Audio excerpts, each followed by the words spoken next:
আমরা যারা পনিরের সেই একঘেয়ে পকোড়া খেতে খেতে ভীষণ ক্লান্ত, তাদের জন্যই আজকের এই রেসিপিটা বানাতে একটু খাটনি হবে ঠিকই, তবে খাওয়ার পরে মনে হবে যতটা খাটনি করেছি আবার করতে রাজি। যাই হোক, প্রথমে সমপরিমাণ পুদিনা পাতা এবং ধনে পাতা, তার সঙ্গে দুটো কাঁচা লঙ্কা, অল্প গোটা গরম মশলা এবং কিছুটা কাজু এবং কিশমিশ সব একসঙ্গে জলের সাহায্যে একটা সুন্দর পেস্ট তৈরি করে নেওয়া হলো। তারপরেই অর্ধেক কাজ ডান।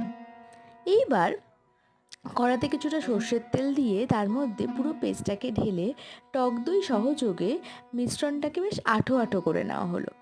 তারপরে পনিরের স্লাইস কেটে তার মধ্যে সেই পুরটাকে ভরে পাতলা ব্যাটারে ডুবিয়ে ভেজে নিলেই একদম রেডি পনির পাসিন্দা। অবশ্যই ট্রাই করে দেখবেন, অদ্ভুত সুন্দর এই রেসিপিটি খেতে। থ্যাংক